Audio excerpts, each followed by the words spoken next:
So before we proceed, I want to let you know that I have now uploaded all these video lectures on YouTube. So for instance, if you go here, it's the link is not here, but let's say if you go to lecture one, for instance, here, and then if you click here on lecture recording, okay, no, not here. I have to link that, but I think I linked probably lecture number 6. Yeah, what happened, what we covered yesterday. So watch at YouTube. So you can go there, and now the whole lecture is here. And if you just go to this, yeah, if you go here, um, and try to see what you have in that channel, you will find all the lectures. And today I will also upload the podcasts that I put it here on this free web server. Okay. So with that, let's get started with our space-based architectural style. It is covered in your course book in chapter number 14. So space-based architecture. So before we start that, let's look at how um, scalability limits in our traditional web-based systems. Okay, but before we start, can you hear me? Yes. Okay, great. So generally what we have is we have a web server, then we have an application server, and then we have a database. It could all these could be on one machine or on cloud or on different machines. And then as a client, we try to access this web server. Specifically, let's talk about applications that has a huge load. For instance, Netflix, for instance, or gaming setups, or bidding systems, or something that requires to handle a lot of concurrent users. Okay, a lot of spikes can come in and come go. So when the user load increases in this kind of conventional or traditional web-based topology, what we try to do is we try to remove the bottleneck by adding up more web servers, for instance. So we keep adding web servers, and then if we feel like now the bottleneck is kind of shifted from web server, we keep adding application servers. And if the bottleneck kind of moves towards the database, because one single database cannot handle that much requests, we try to add in parallel databases. And by the way, when we are upscaling, like in this kind of style, what uh, is the most difficult part is to upscale your databases here. Adding more web servers and adding more compute power or web application servers is much easier as opposed to adding databases. So this becomes the final bottleneck in this kind of scalability, vertical scaling, we can call it. So that becomes like, this kind of triangle shaped topology, and where, of course, we can scale up as much as we can, but sooner or later, there will be the final limiting factor that would be our databases over here.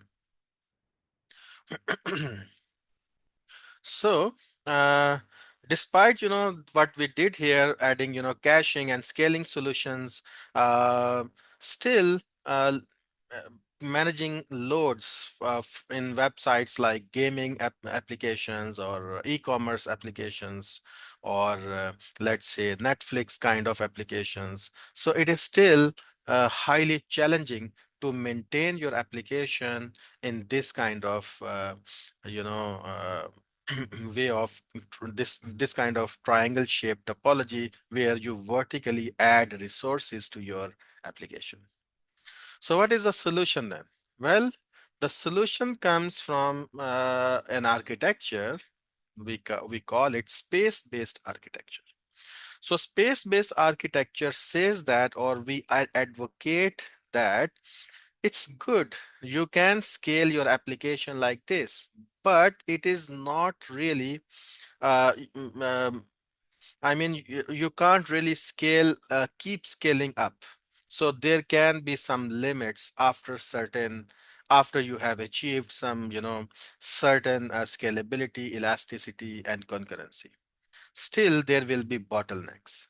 So what we say here is that instead of scaling up like that, you did that, your architecture is running, but you feel like it's not a permanent solution. What you should do is you should move to something called space-based architecture. So it says that you have to deal with that kind of scaling issues on architecture level instead of operational operational level.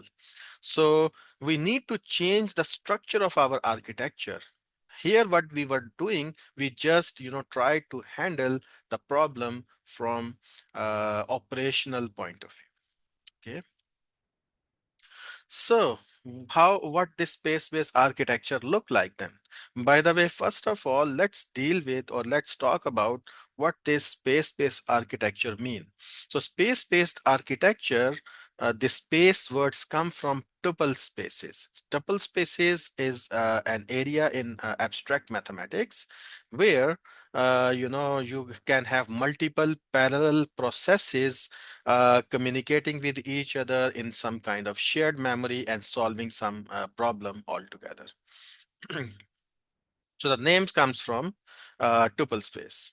And what we have here is I try to give you an overview in this diagram, we got some processing units over here and here. And in that processing unit resides the logic of your application. So you can have one processing unit or you can have multiple processing units. Okay, and you will see that through this deployment manager later on, depending how much traffic you have having, you can start them and you can add them or remove them, depending how much scalability, elasticity you need, given how many concurrent users are on your web-based application. So the main concept here is you have an in-memory data grid cache. All the transactions that are happening in your system are in your random access memory or cache. So everything is in your random access memory. We can call it in-memory data grid cache. So it's simply a RAM.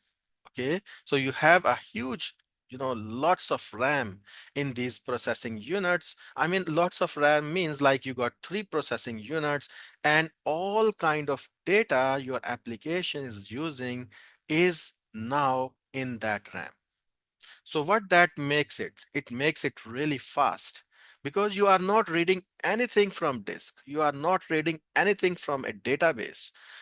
Everything is loaded and available in your random access memory or in this in-memory data grid. So the transactions are really fast, blazingly fast. Okay. And then since these processing units are kind of solving the same problem, you will, or it depends, by the way, you can have 3 processing units or 4 processing units, maybe 5 processing units, 1 processing unit, maybe doing the same thing, or in domain-based architecture or domain-based partitioning, doing each processing unit doing one certain thing. Okay. And then if any change happens in this processing unit, in the data that you have here, that will be replicated quickly with all the processing units. These are all in memory. That means it's all RAM. So maybe SSD RAMs. So immediately, these are sort of replicated through these data replication engines. So this is virtualized middleware. We will talk about it in the coming slides. By the way, here is your client, trying to access, and the entry point becomes this messaging grid. So from here, this messaging grid decides where to which processing unit it should send your request to. Okay. This data grid, we will talk about it more. It is also kind of responsible to make sure, you know, this replication is happening through this data replication engines. Here, the replication is happening. You got processing grid and you got deployment manager. Deployment manager can shut down this one when there is low load and increase the processing units, turn on the processing units when there is a lot of load. So this is the whole idea. So what happens, like, I mean, where are we really storing that data? Are we really storing that data? Yes, we have to store it in a persistent storage sooner or later. So that is why we have these asynchronous data pumps. What they do is whenever updates happens here periodically, they goes here and store that in asynchronous way in that database. The idea is just to keep that data persistent. So these requests that users are making are not dependent on this database at all. This is only for the backup purposes here. Okay, so let's see what we have here. So the space-based architecture utilizes parallel processors, processing units, communicating through shared memory, as you can see, in-memory data grids. Then it replicates the central database, this one, as centered as a synchronous constraint with replicated. Sorry, I think we are talking about this one, data grid. So these are all replicated in principle through synchronous in memory. These data grids are kind of replicated with each other.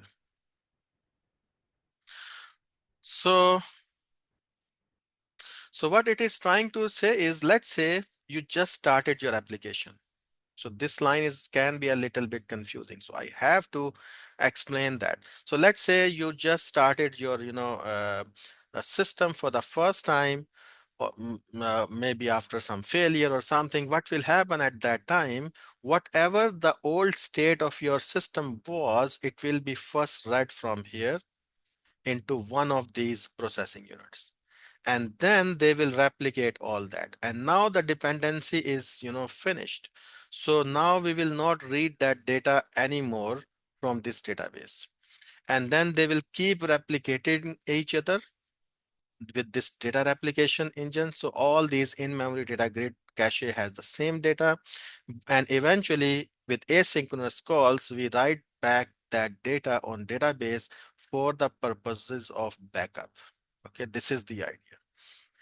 So application data is kept in memory, as I just said, and replicated among active processing units. These are three active processing units we have right now.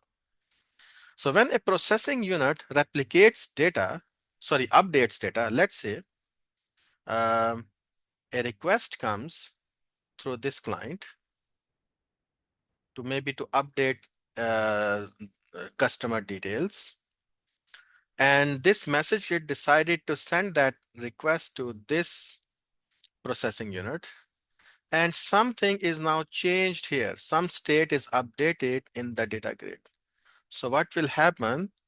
It will, first of all, be replicated among all these in-memory data grid caches. So now all know what customer changed immediately.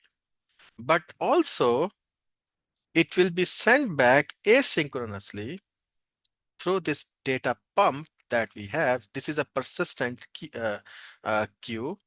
From this one, it goes to your data writer application app, and then it goes into your database.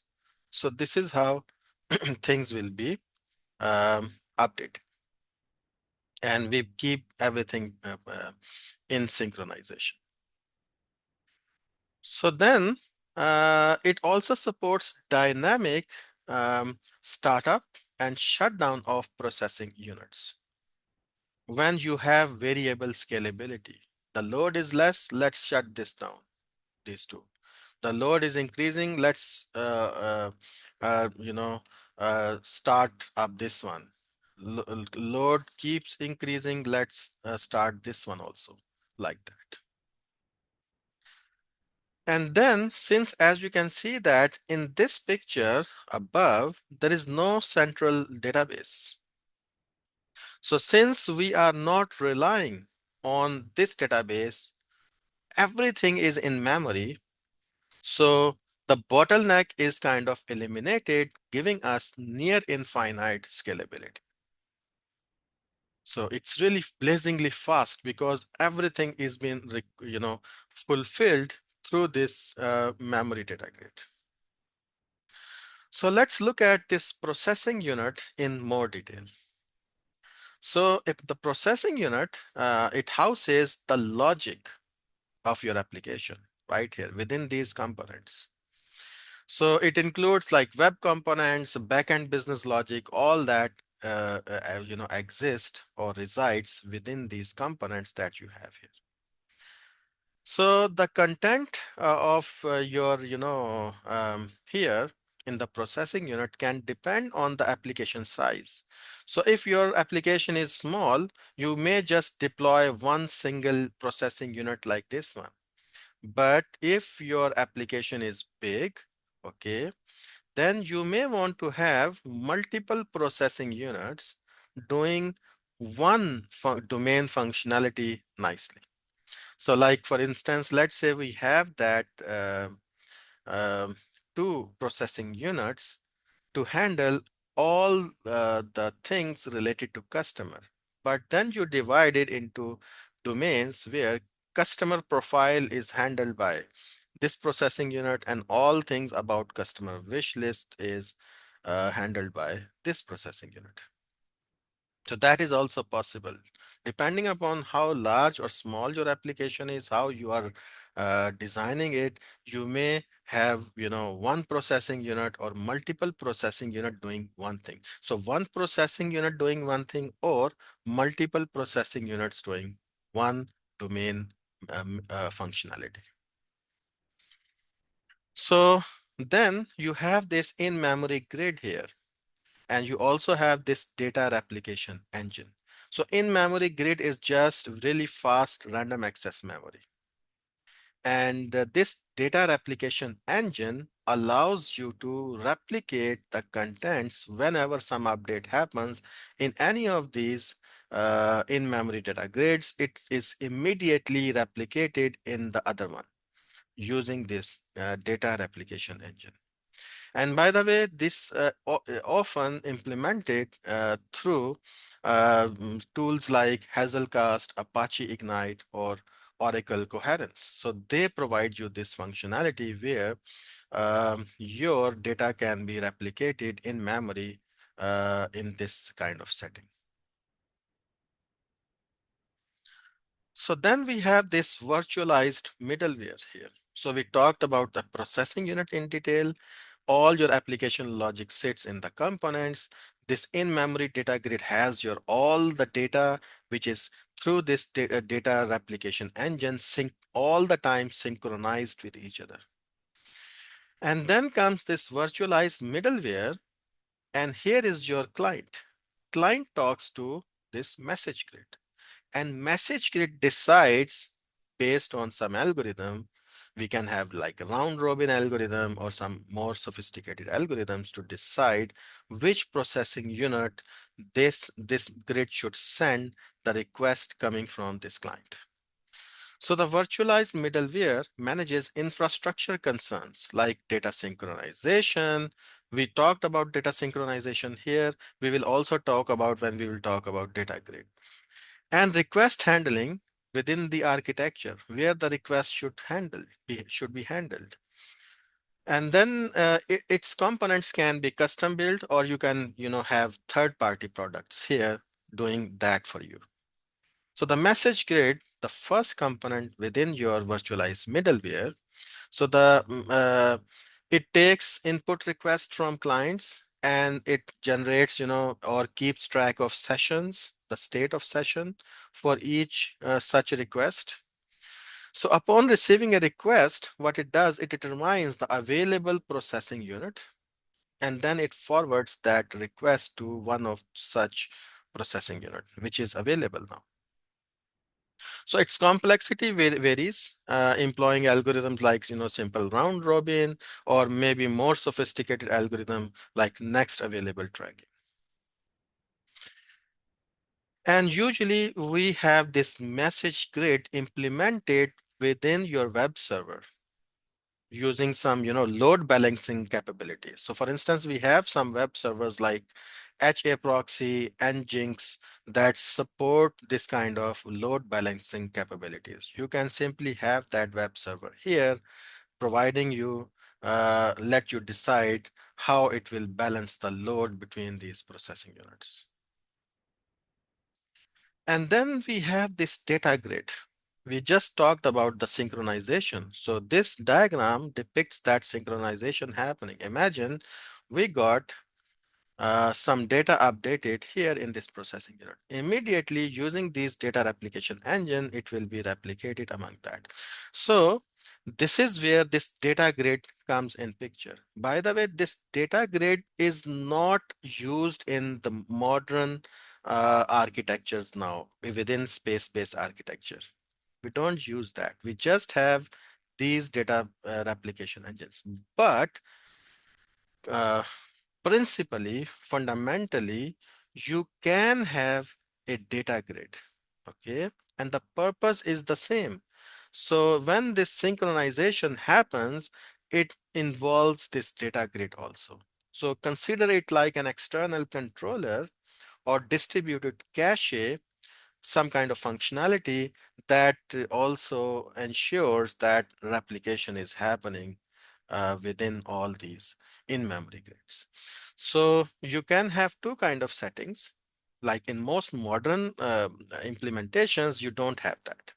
Then all happened here by themselves using this data replication engine.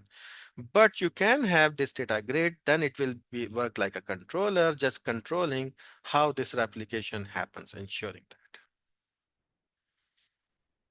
So synchronized data replication and so ensures that each processing unit holds the identical data. That is, of course, really crucial for request handling. And though, if you look at, this diagram that I showed you here, it gives us this feeling. So it implies by these, uh, solid lines that this replication, data replication is happening synchronously. However, in practice, it also happens asynchronously. So this is what it is said here. So though in the previous diagrams, we have these solid lines. We use solid lines mostly for synchronous communication, and we use dotted lines usually for asynchronous communication. So, but here, I mean, in this, in practice, generally, this data replication also happens asynchronously. However, using some techniques, this is really fast. So like, it can be completed in less than 100 milliseconds, like 1/10 of a second, a replication could be performed because this replication is not happening from disk. This replication is happening from in-memory data grid. So it's a RAM that is being replicated. So really, really fast. And from that perspective, this data grid is the most crucial component within our application. Whether you consider it happening here or whether you consider it happening here in the virtualized middleware. So data grid, uh, uh, so, uh, so data grids are really, really important here.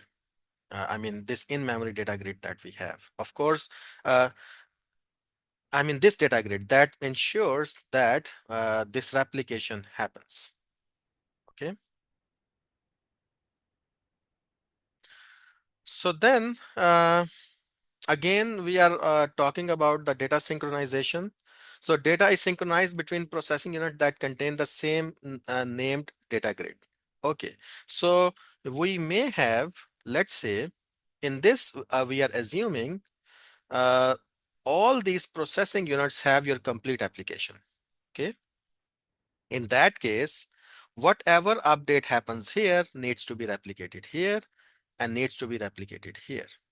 Okay, but let's say due to some reason, maybe there was not much load, so your system shuts down this processing unit. So when this processing unit shuts down, all the in-memory data is gone. And then the scale due to high load, uh, uh, at some point, your application, this deployment manager turns on this processing unit again.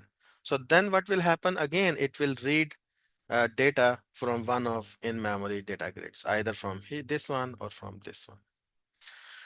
So how this happens and how if a tool like Hazelcast, it is a Java based tool, it ensures that these processing units know about each other so that data replication can happen, data synchronization can happen.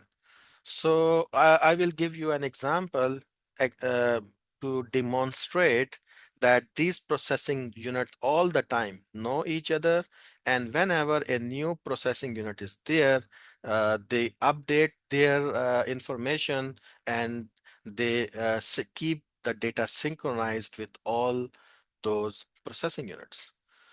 So you can write a code like this in Hazelcast.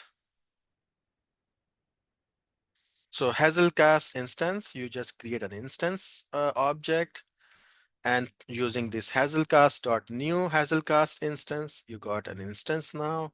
And now you are creating a map or a table where you remember who are online, which of the processing units are online.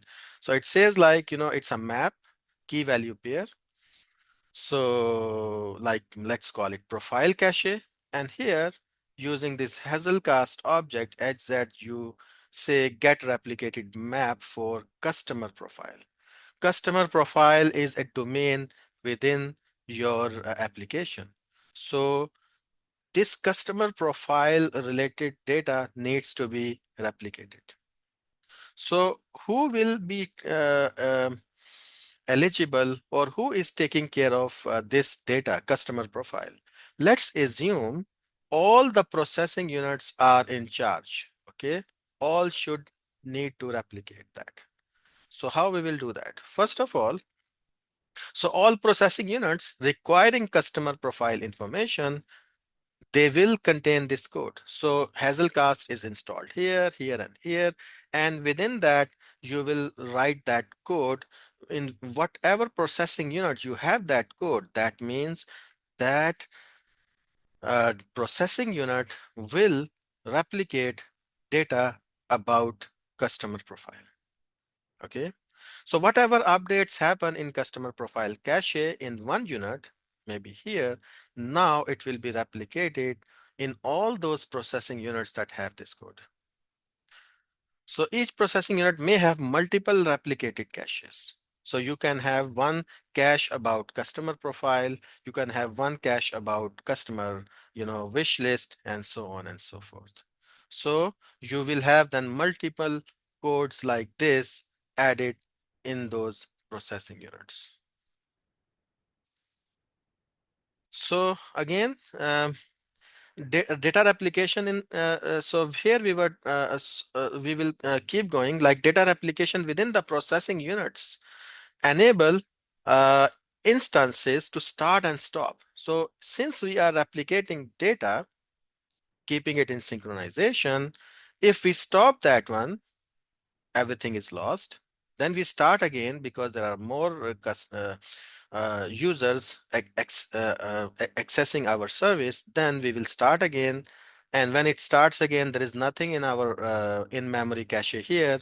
It will read it through one of these processing units. It will have it knows through this code who is connected with me, who can give me that customer profile or customer wish list related data, and it will be read from one of those components, and then they will have, all synchronized.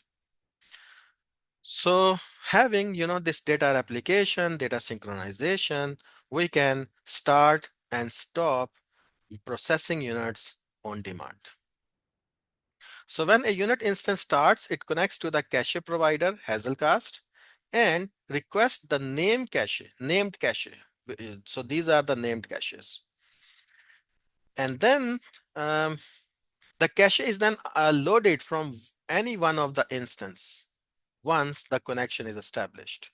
So each unit, this one or this one, or this one, maintains a member list containing the IP address and ports for all other units within the same named cache. So they know each other where they are. They can locate it, they can connect with them, and they can get data replicated. So this is how it looks like. If you go to Hazelcast log file, and in the beginning, you only have one processing unit. Then another processing unit is added or started. Then another processing unit is started. This is what we will try to see. And then we will shut down this one, the second one. Okay. So what we are going to simulate now, in the beginning, you only have one processing unit. Then this processing unit will start. Then this processing unit will start. And then this one will sleep again. Okay. Or shut down. So how you can see that within the log files generated by Hazelcast. So in the beginning, when this one is started, you got this instance, this information, Hazelcast knows it and this processing unit knows it. So how many members are right now active? One, and version is one. Okay. And who is the member? That member processing unit is available at this IP address, and that is its hash code or something. And who is that, instance or processing unit? It is this one, only one, this. So there is only one instance, one processing unit. It is this one, and it is this. So that means this processing unit knows that it is alive at this address. Then this one starts up. Okay, now you got two. So instance one correspond to this processing unit, and now it updates immediately. That size is two, version is two. So one is now, your processing unit one is on this IP address, and it is this one right now active. So this information is right now active in instance one. Instance one knows that it is this one. And then it knows that there is another member listening on this IP address, available at this IP address, and this is its hash value. Okay, some ID or hash value. And now this instance has started. So this also knows what it knows, that, okay, the size of our units right now is 2. We 2 are right now working. Version 2. One of them is this on this address, and it's not me. So this is processing unit number 2, instance 2. And another one is available at this address. This is its information, and this is me. This. Okay. So instance 1 knows about him and about the second instance, and instance 2 knows about himself and about the first instance. So now let's assume the third one also started. So now it will look like this. So instance 1 has now this information. Size is 3. First instance is available at this IP address, and this is me. This instance 1 knows that this is the one who I am referring to myself. Then second member at this IP address, third member at this IP address. Instance 2 knows the same also. Size is 3. These are 3 units now, processing units listening, and this one is me. And instance 3 also knows that we are 3 processing units right now available on these IP addresses, and I am this one. So through that, the state keeps updating whenever instances or these processing units are started or stopped. So all 3 instances know each other, including themselves. Suppose instance 1 up, now we will see one more. We will now shut down instance number 2, but in a coming slide. So suppose instance 1 updates customer profile information. So let's say customer profile information is now changed here. So it will use some kind of command like cache.put or something similar. And then what will happen? This will be replicated among this customer profile information will be immediately synchronized in all these uh, processing units. So then the data grid that we have here, which is, for example, it is implemented using Hazelcast. It will asynchronously, what it will do, replicate all these other, you know, uh, caches that we have here. And if you don't have this data grid, then it will directly happen through these data replication engines. So now what happens? Now this one in the middle is turned off. It is no more. So immediately it will be reflected. So you got instance 1 knows that there are only 2 of us, me and someone listening at 91, IP address 91. This is IP address 91, this. So instance number 3.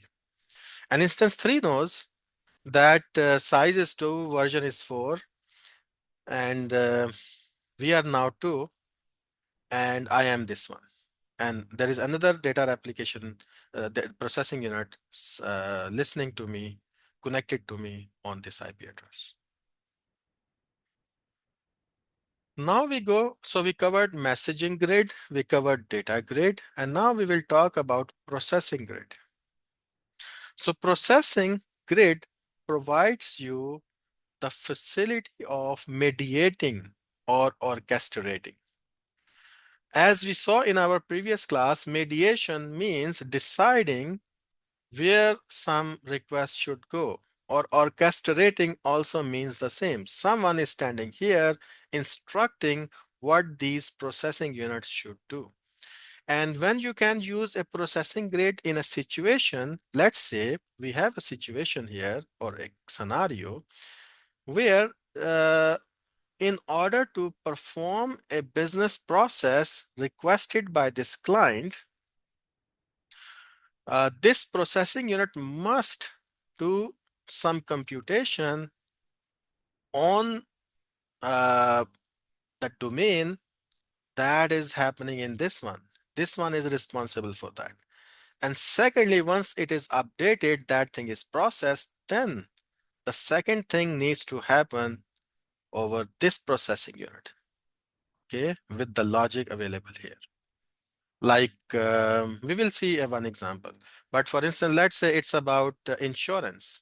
So I want to buy an insurance, so maybe this processing units make sure that I have my profile. So create profile happens here, and then only register insurance can happen in this processing unit. So there is a business process depending on certain processing units, and in that scenario you need mediation or orchestration. Then this processing unit, or sorry, processing grid will do that. It here you will have the logic explaining that in order to issue an insurance, first ask for register a user, a customer, and if it is already registered, then maybe ask it to give credentials, and then create insurance for that policy that it is asking.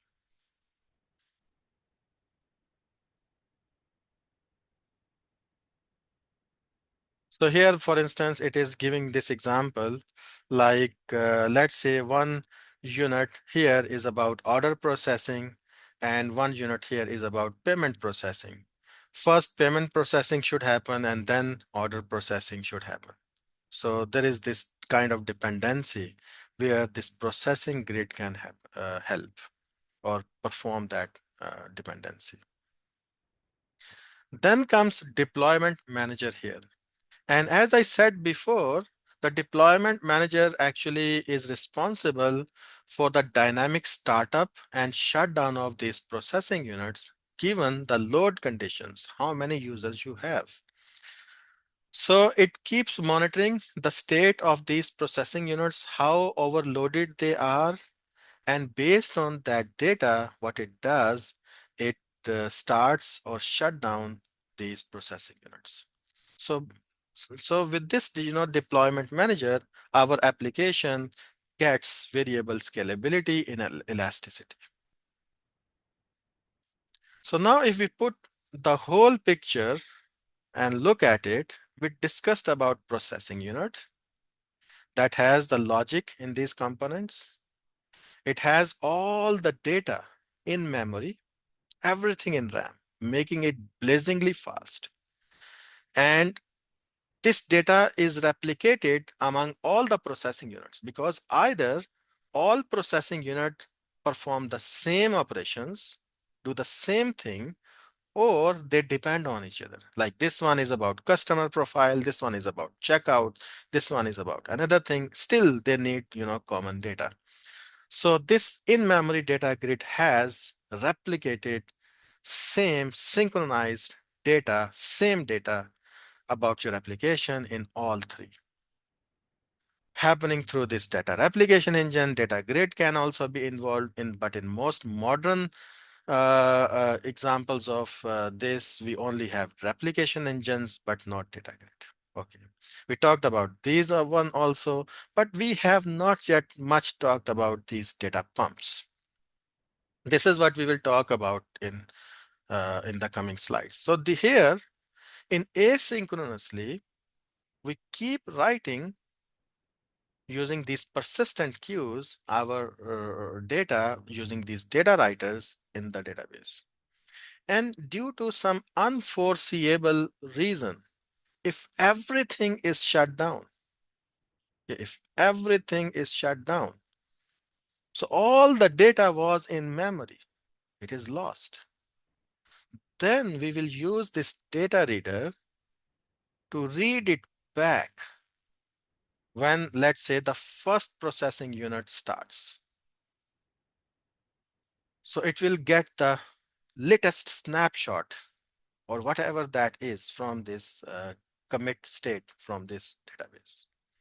And then they will not rely anymore. And now if this one starts, it will read from this one. And then if this one starts, it will read from this one. And then they will keep synchronized with each other. And whenever changes happens, periodically, you put that back in asynchronous way using your data writer in the database. So your data is persisted over the disk and later on can be utilized if needed. So it's more like a backup database. So now we are going to talk about these data pumps. We can call them data pumps. You got two kind of data pumps, writers and readers.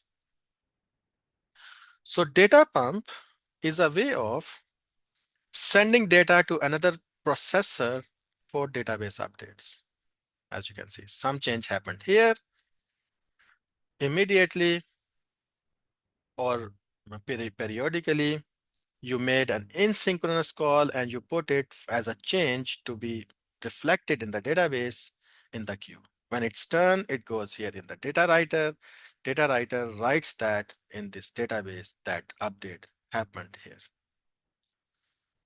So it is a necessary component in space-based architecture.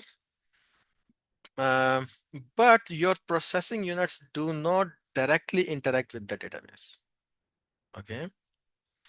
And these pumps operate asynchronously, as I just said, ensuring eventual consistency between in-memory cache and the database. So data pumps are typically implemented through messaging. So that means you can have persistent queues for this purpose so that there is nothing lost. So upon receiving a request and updating its cache, here a processing unit becomes responsible for sending this update for at this eventual update to the database through this data pump using this data writer. So messaging is ideal. Why we use this messaging, asynchronous messaging? Because it is ideal for data pumps because it offers asynchronous communication. It has a guaranteed delivery because you are relying on persistent queues, and it preserves the message order via first in, first out queuing. So you got first in, first out queues, order is there, queues are persistent, everything happens asynchronously. Best of both worlds. Additionally, as you can see that this messaging part decouples this application nicely. So, so the messaging decouples the processing unit from the data writer, enabling uninterrupted processing even when the data writer is not available. Even if something goes wrong, it's not available for some time, we don't care. It is up and running. It has everything needed in memory, and it is working fine. You can have multiple data pumps or multiple data writers. For instance, as it's a bit hard to read this one. Let's go a bit further. By the way, the next slide, we will also talk about them again. So we got a profile processing unit, let's say. So it can have its own um, queue for profile data pump. One persistent queue for wish list processing unit. One pump for, wallet processing unit. One pump for, let's say, processing, preference processing unit. All those fetched by this customer data writer API or application, and then it is persisted or written on the database. So I just explained. By the way, now it's also very important. In what form usually data goes from here to here? Well, generally what we have seen, it is done by JSON, XML, or as objects. So if you are using Java or you are using Python, these libraries allow you to create some in-memory objects that you can use to send data persistently to your data writer. And then this data writer will definitely have some kind of API, some kind of layer where you convert those objects into SQL insert, update, delete kind of commands, and then you put that into this database. So, typically as it is said here, we agreed on the contract, what kind of format the information will come, data will come, and then we know that we supposed to do, all these CRUD operations on them. Same thing applies to data write. Sorry, now, yeah, multiple data pumps. So this we talked about data writer. Same thing can be applied. Here what you have is only one data writer, customer writer, because profile processing unit is about customers. Wish list processing unit is also somehow about customers, wish list. Wallet processing is also about customers' wallet. Preferences processing unit is also about customers' preferences. So you can bring all that back into one data writer possible. And in that case, you can use, data hubs like AB Initio. Or uh, I mean, it explains like you can have, in this one, you can have your SQL logic, you have your database logic, your insert, update, delete, whatever commands you need to translate that into so that data can be written in the database. Or you can have multiple data writers. So you can have also one data writer for each data pump. So like here, this it can be one single point of failure. If this goes down, the whole data dumping will be halted until you fix what is the problem here. Or you can have, multiple data writers. If this goes down, then only this one is down. The rest of the things can still be updated. So both possibilities are there. It's up to you as an architect to decide if you want to keep one customer data writer or multiple. Of course, there is no free lunch. See, it's simpler, but it can be a single point of failure. It's more work, but you don't have a single point of failure. So it's just about your preference. In any way, there is some cost, whatever decision you make. Then now we will talk about data readers. You see, we just talked about data writers so far. Data readers, there is only three possibilities when you would probably read all the data from this database. The first one is all the processing unit crashed or shut down due to some reason, due to some maintenance maybe. And now you are just freshly starting everything up. Then this in-memory grids are gone because it was just a random access memory. So you read everything back from this processing units. How it will happen? So when they will turn on, maybe both of them are turned on. Whoever receives the lock first will access the database through this data reader. And this reader will fetch all the data and give back to this processing unit. As soon as all the data is received here, the lock will be released, and then through data replication engine, this in-memory data grid will be copied into this in-memory data grid. So this is how it is done. So only three possibilities when you need to read this database. A crash happened, a redeployment of all processing units, or the retrieving data archive is not contained in this replicated cache. So that is the only three possibilities. How this data reader reads the data, I just explained you in detail how this happened. Now you can also have a setting where you can mix cloud-based, on-premise, or hybrid kind of settings. Like for instance, you may have these processing units sitting in some kind of cloud environment, maybe AWS. So all that part is on cloud, but you do not trust AWS for your persistent data, or maybe you want to have more control, or maybe you want to just, due to some political reason, some technical reason, you want to keep your data base on premise.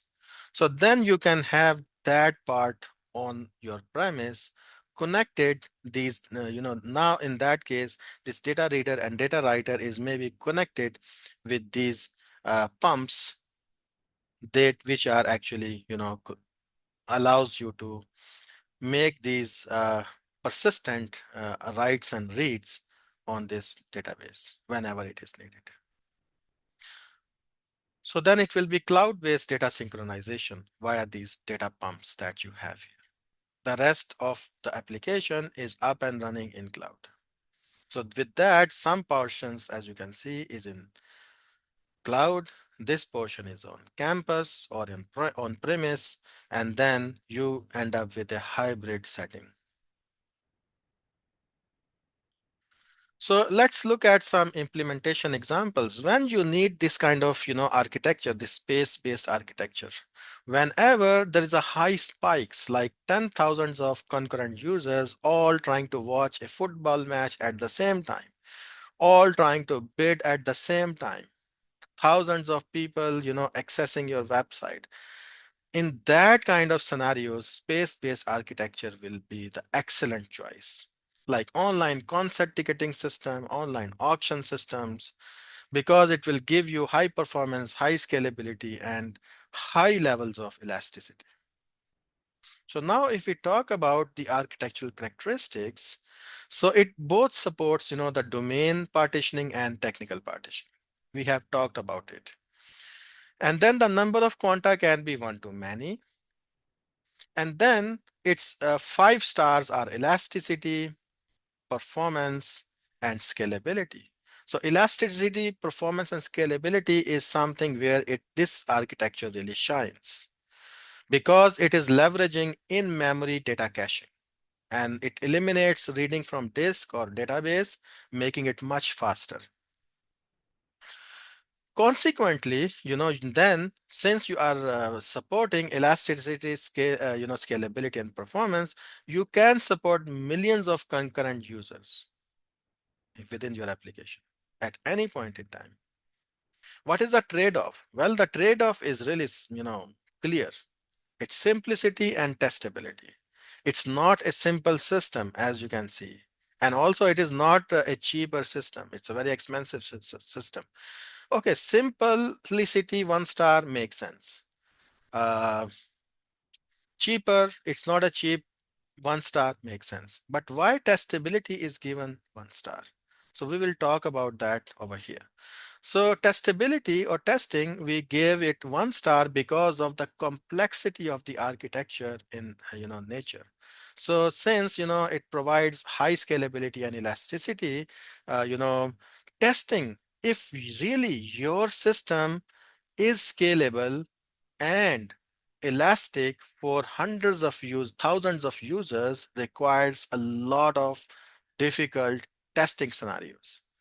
Now I would want you to recall, our Chaos Monkeys, Amazon's, sorry, this Netflix Chaos Monkeys example.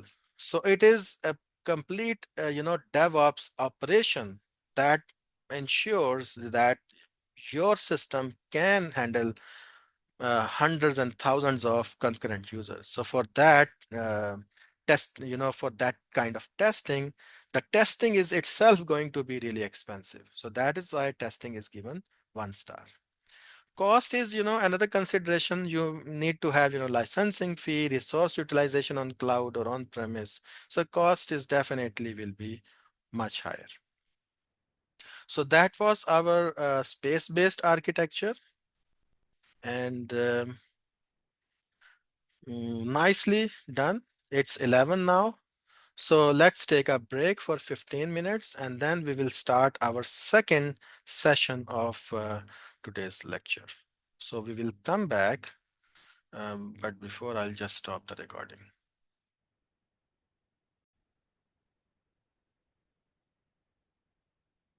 So, by the way, service-oriented architectural style is really a predated architecture. And usually in modern times, now we don't rely too much on it. It has more like a historical legacy. So you probably see a service-oriented architecture within banking systems, insurance providers that are still relying some of the components that were maybe built in 80s or 90s. So since such financial institutes and such services are really hard to get it right, and there is a lot of dependency on existing processes and systems which are up and running. So they, in that scenario, we still use service-oriented architecture. So service-oriented architecture emerged. By the way, do you hear me right? Can you hear me? Yes. Thank you. So, service-oriented architecture actually emerged in late 90s when companies were becoming enterprises. You remember enterprise architecture, enterprises, there was, a lot of in late 90s there was a lot of rapid growth was happening because of information technology, because of computers becoming smaller, these desktop computers. A lot of mergers were happening at that time. So when you have, mergers like big companies eating small companies, all those companies bring in their software, bring in their technical knowledge, bring in their, components, and you want to find a way where all those components kind of fit in within your architecture, within your enterprise, within the existing business processes of your enterprise. You don't need to reinvent the wheel. So that is precisely the motivation and history and philosophy behind service oriented architectural style. At that time, computing resources were scarce, they were costly, and that is why even when it is, we are talking about late 90s, they started thinking about distributed architecture, such as service oriented architecture. So what they needed, they wanted to have scalability and with other, beneficial characteristics, like for instance adaptability. It should be easy to extensibility, it should be easy to extend, for instance, for new components, for new companies that are being merged in our enterprise. So external factors, and at that time, remember, we are talking about late 90s. So the Linux-based operating systems were not as stable as these are today. So for instance, if you talk about Microsoft Azure, you talk about AWS, you talk about any web-based, infrastructure that provides you space, all run on Linux these days because Linux happens to become really stable. But in 90s, the Linux was still stable, but not as highly, useful, or it was not considered that mature as it is now. So we were, relying at that time on licensed, expensive operating systems. We were relying on expensive licensed databases. We were relying on all these softwares that you need a license to use. So because of that, we wanted to utilize our resources as efficiently as possible. So at that time, because of this historical perspective, reusability becomes the dominant philosophy in this service oriented architecture. And when you want to reuse, it increases, coupling kind of thing. So you need to use reuse, reusability needs to be increased, and then you need to have coupling within your architecture. And now service oriented architecture also exemplifies technical based partitioning. Why it is a technical partitioning and not domain partitioning? Because you can have different technical layers. Yeah, like one related to insurance, like I mean, but everything about insurance is there, customers is there, and all the business process, everything happening there. But also the same things like registering user, taking money, happening in another kind of insurance. Let's say one is car insurance, another one is life insurance. Or let's say another one is, maybe now we got a merger with some law firm, and now we got another kind of fee coming, some kind of services coming. So we would be doing, these technical partitions based on the departments we have. So it's an enterprise. We got different kind of departments, and for each department we tend to have, if from the merger point of view, their piece of software. So it is really not domain based, but a technical partitioning from that perspective. Now, once I will take you to the architecture, you will see that a direct diagram, you will see what I mean. Here it is. So you see, you got layers, separate layers. And these layers have nothing in common. Like, this business service has nothing in common with this uh, business service. So that makes it a layered architecture or technical partitioning, because layered architecture is really very much, similar to technical partitioning. So layered architecture uses technical partitioning. So this is not a layered architecture, but it also uses technical partitioning. So you got one partitioning based on business services, one partitioning based on enterprise services, one based on enterprise, again, enterprise service bus you got, enterprise service you got, and then you got application services, you got infrastructure services. So many services. So what it really means. So let's try to see it, but the core functionality is shared across multiple enterprise systems. Okay. So you got business services. This business service is about maybe one business process, very high level business process like opening a bank account. This business process is about opening an account related to my insurance. And this business service is about claiming my insurance. And this business account is about buying my health insurance, and so on and so forth. And sometimes some of these business processes, sorry, business services, very high level service, not technical, but more like a business use. It's a business service, it's a business use. They need to happen one after another. Then comes this orchestration engine within the enterprise service bus. So through this orchestration engine, sometimes we invoke one business service first, and once it is completed, we invoke another one to complete, because they kind of couple with each other. That's why we need some kind of orchestration engine that can coordinate those kind of requests. Okay. Then we have these enterprise services.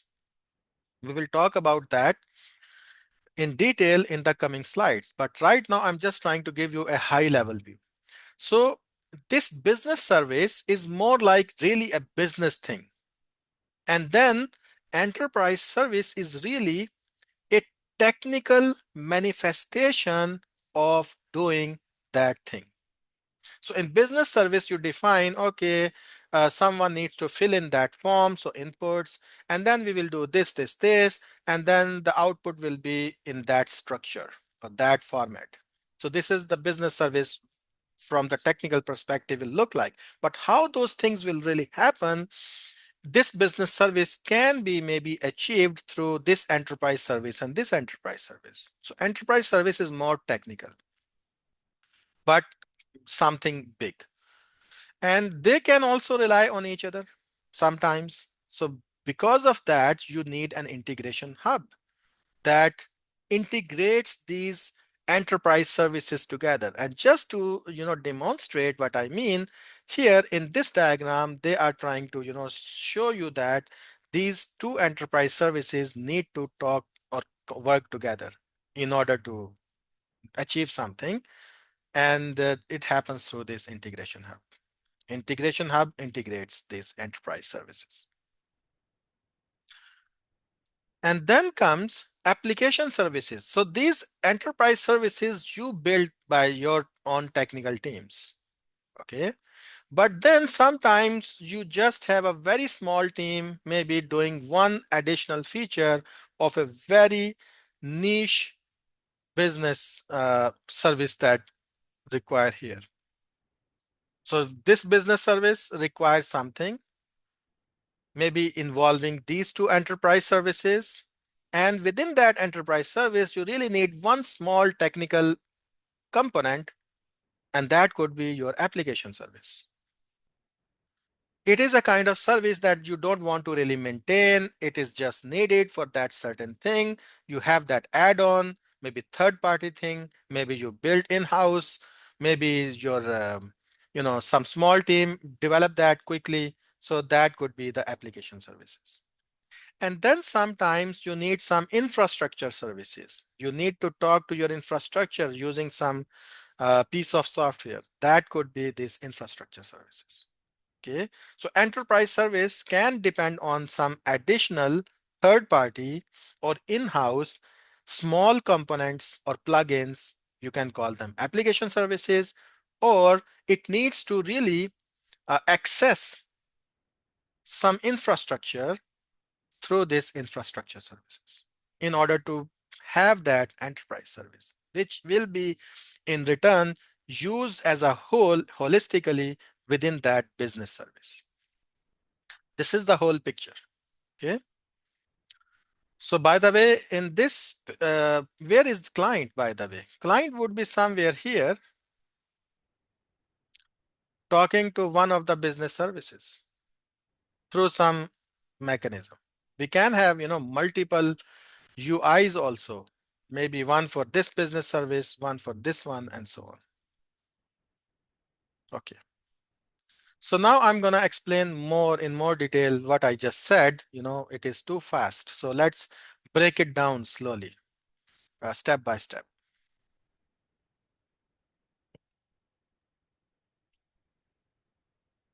So the architect's driving philosophy is centered around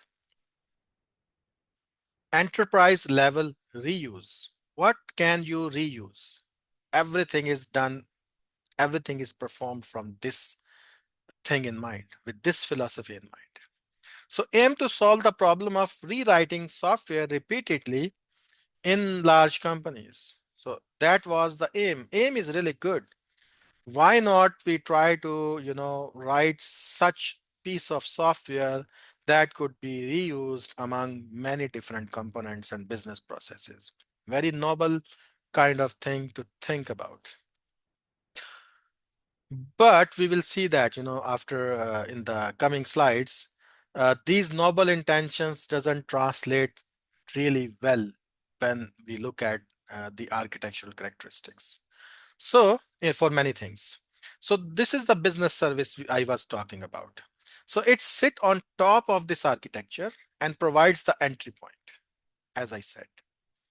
These are abstract services, by the way, because it is created by business users, not technical users. These are insurance people, these are bank people.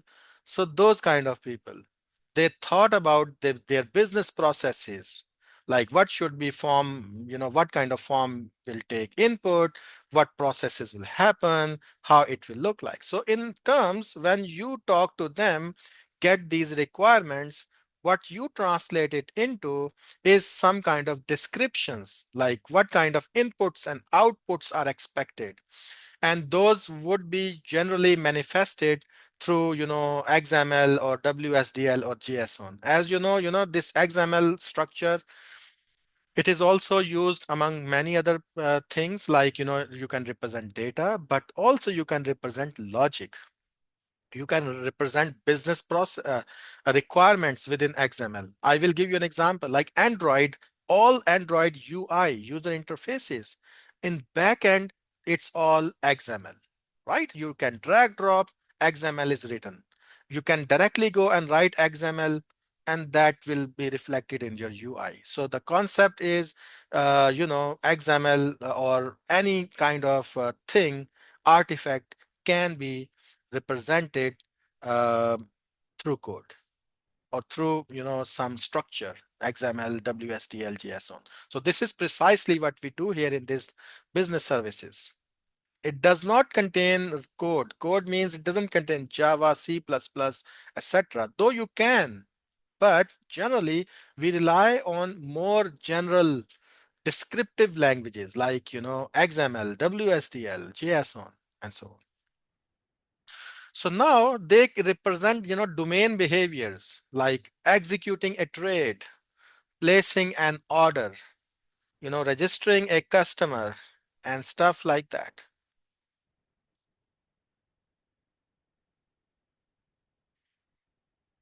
So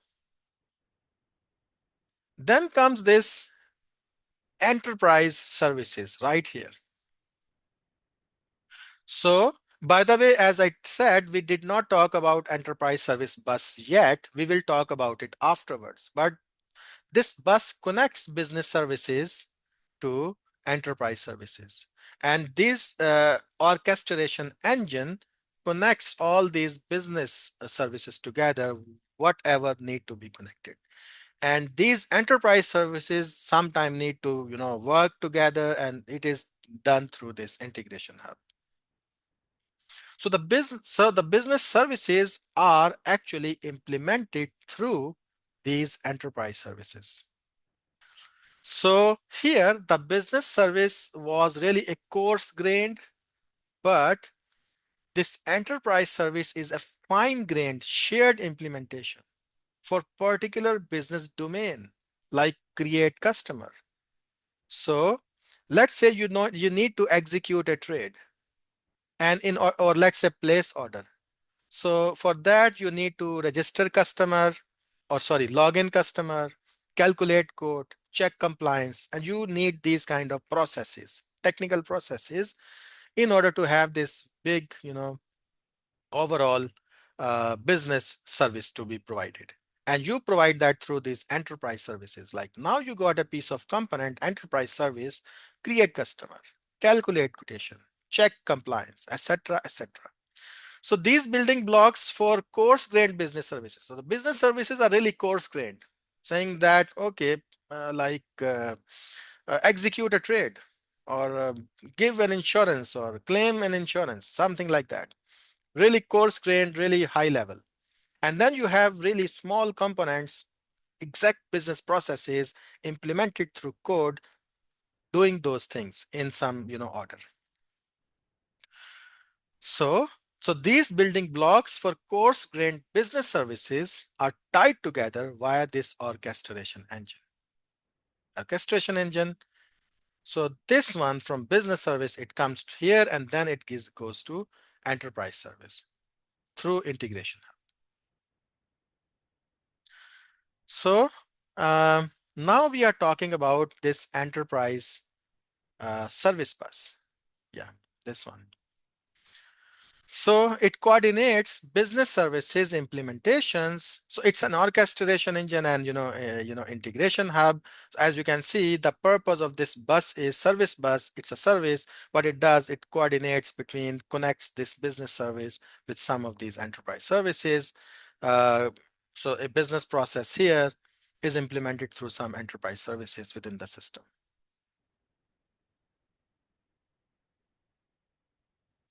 As it is said nicely here, it defines the relationship between business and enterprise services.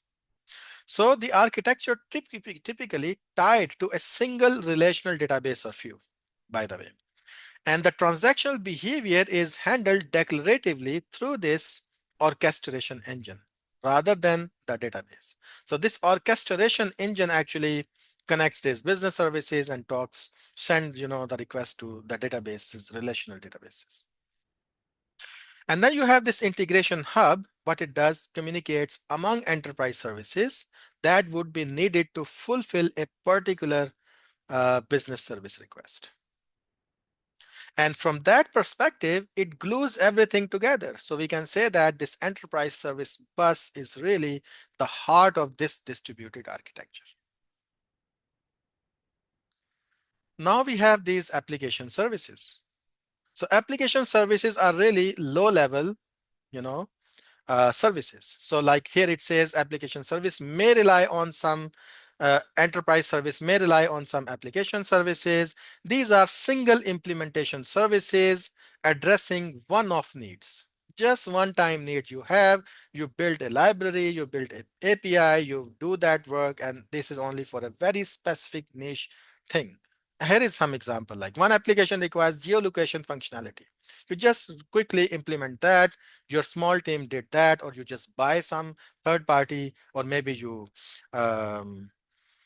ask a company to do it for you, and then you have that component available for that very specific kind of functionality that you need for one enterprise service.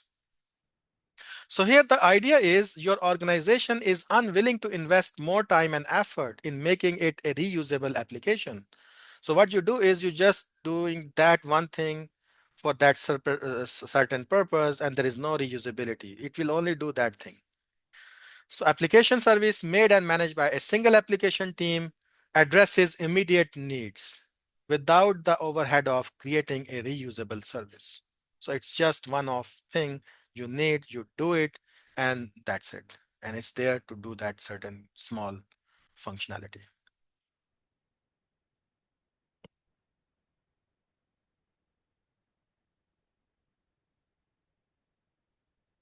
Now let's talk about infrastructure services. So infrastructure services usually deal with operational concerns like monitoring, logging, authentication, authorization. That kind of things can be done by infrastructure services, providing infrastructure support to the whole architecture. So it tend to be concrete implementation owned by shared infrastructure team that works closely with operations. So they are, closely working with the operations team, looking over the whole architecture when it is up and running. How the message flows. So that's the architecture. We looked at the taxonomy or the structure of the architecture, but how one thing really happened. And now pay attention to the colors. So this red or pink kind of color represents your business service. This, I don't know, magenta, I don't know, maybe what this color is. Whatever that is, represents your enterprise service. This yellow color represents your application service, and this gray color represents your infrastructure service. So imagine we got one business service, create quotation. So create quotation is a business level service. What it will do, it will call, this enterprise service bus right here, because this one connects everything. And within that enterprise service bus, since as you can see that this enterprise service bus is also connected to these enterprise services through this integration hub, it calls specifically to enterprise services that are needed to create a business process, create code. So create customer and calculate quotation. Two things needed. So it is done and then given back to enterprise service bus. Why? Because it is given back to this integration hub. This integration hub knew that first it needs to call this create customer service, enterprise service, and then it needs to call this calculate quotation enterprise service. Maybe this data is passed here. So it is going back here, as you can see. So now once it is going back here, so this is, by the way, it is hard to, really explain that this one is also kind of connected with this one, but this is precisely what happens here. Again, this enterprise service bus decides really, and by the way, database is also, you are just relying on one or two big, databases, and this is also basically connected to. So whenever, so this one has access and this one also has access because this is the same enterprise bus, and all these also have access to the same data. And write audit, this is also, accessible through that path. But right now these arrows only show the flow in which direction we are moving. It doesn't show the data dependency. Okay. So then in order to create this code, we need to add driver. It is added by this one spin-off that we have here, add vehicle, and check DMV, check the license. And once we do all that, everything good, the output, whatever that is, good or bad, goes back to service bus. And then we write an audit, how we created that code, what will be given to customer, what we are charging, or are we giving a code or not, refusal or acceptance, whatever that is in this right audit. So that means it is in your infrastructure service, your operational infrastructure teams has access to it. Okay, this is how a message flows within this service oriented architecture. things happen like that. Business process is implemented like this. And by the way, this create code, the high level, uh, the high level uh, logic is here in this create code, because here you have this orchestration engine.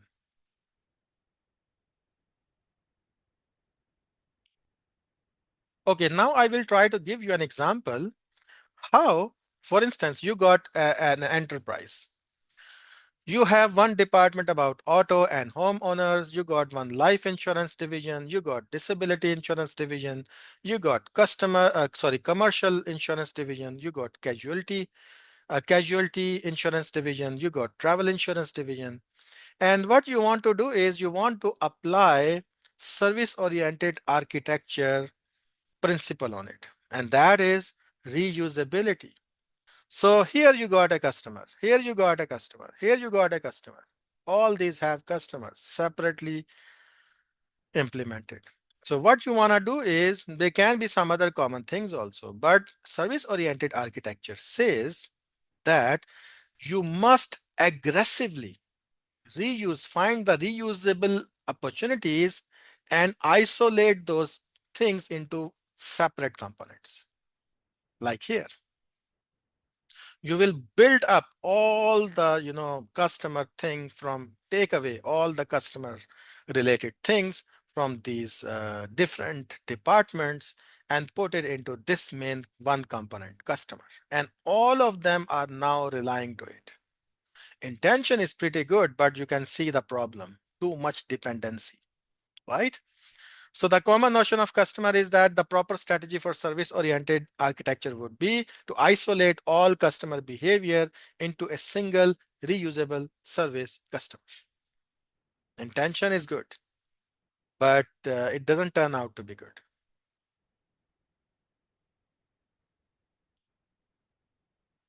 So now, what are the pitfalls if you do something like that?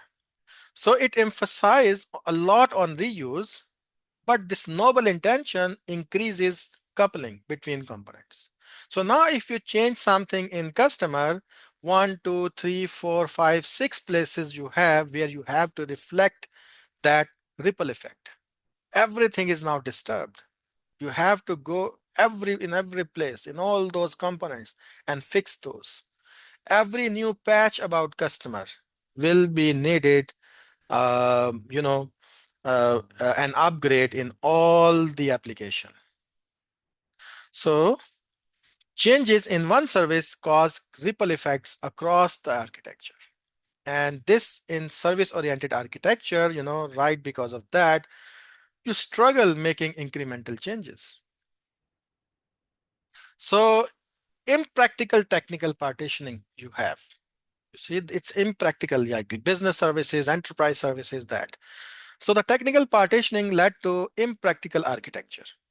So domain concepts are thinly spread everywhere. Functionalities are kind of spread. Some functionality about creating a code is here, and then this is also come somehow related to create code, but now it is here, and then adding driver or checking vehicle, adding or checking driving license, also kind of part of this business process, now thinly separated in other place. So all these domains, knowledge or functionalities are thinly spread among multiple components. So, and that makes it complex and cumbersome if you want to make changes afterwards. So you want to make a change in a process, how this create code works. Now you have to reflect that over here in both, then you have to reflect that here and write audit. Everything is kind of need to be updated. So developers face challenges in maintaining transactional granularity and achieving reuse goals. Also, there is one more problem. Like imagine, this auto and disability insurance that you have here. You got auto insurance here and you got disability insurance here. Both have one single customer, right? So that means you are gathering information even when you really don't need that information. Like, let's imagine there is someone asking for a disability insurance. And why would you need a driver's license when calculating or registering for a disability insurance? But you need that for this auto and homeowner insurance. You see, everything is in customer, requires you to get more data, or maybe decide or separate what is needed for one component and what is not needed for or what is needed for another component. So there is a lot of overhead like that you need to think about. So domains like catalog, checkout were spread thinly throughout this architecture. We saw that somewhere, it's not here, but you get the idea because I gave you this example for the create code. Okay, so let's talk about its ratings. Partition is technical. Number of quanta 1. Why? Because it is a distributed architecture, but still, it really, because of the tight coupling that it has with each other, makes it one quanta. They really depend on each other. The forces between all these components are so strong that we consider it one quanta. Deployability will be a nightmare. Imagine so many departments and components, all this needs to be deployed. So one thing works here, not work there, and so much sleepless nights for those deployment teams. Evolutionary, not at all. It's very hard to make change.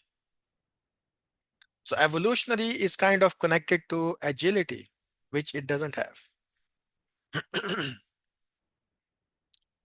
Overall cost, very expensive. There is no simplicity in this, architecture. On paper, it looks simple, and the idea of reusability, looks really nice, but it doesn't turn out to be good. Testability would be another nightmare.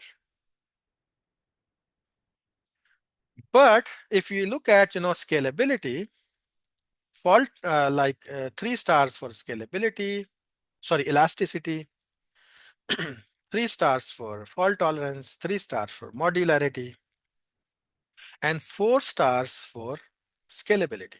Why? Because your uh, different piece of services do different things, so it can scale up to certain pretty good, it can scale pretty good. It has elasticity also, because let's say there is a lot of load in one insurance division, you can just do something about that only on in this part without affecting the rest of your application. And because of the same reason, fault tolerance is high. If something goes wrong or not working in life insurance division, the rest of the applications are working. The rest of the departments are still functioning. So cost and simplicity is really, not, it's ranked really low, 1 star. And then when to use, by the way, if it is so bad, when you should use. Still, there are, a lot of organizations, actually enterprises, that depend on it. Why? Because of the strong um, stars for architectural characteristics like abstraction. There is a lot of abstraction here. Business services and then enterprise services. So it's very good for abstraction. Interoperability, like imagine this system, it's a banking software, imagine, or insurance software. So we got a component calculating, interest rates, and it was written in COBOL in maybe, 80s, still up and running, working fine. So why change it? It's doing a lot of stuff, very heavy computing, working perfectly fine. Why we would throw away that uh, asset that we have?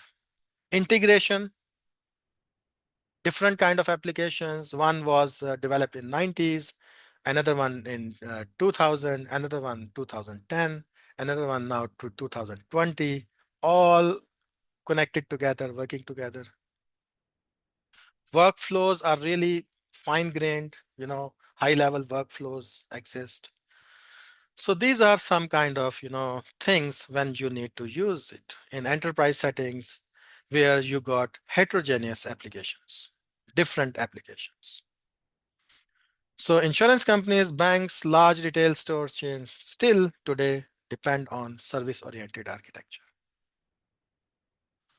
So that was our service-oriented architecture. And if you have any questions, feel free to ask me. Let me see. Yeah, that I answered before. But if there is any more question, feel free to, just tell me. I'll just stop the recording now.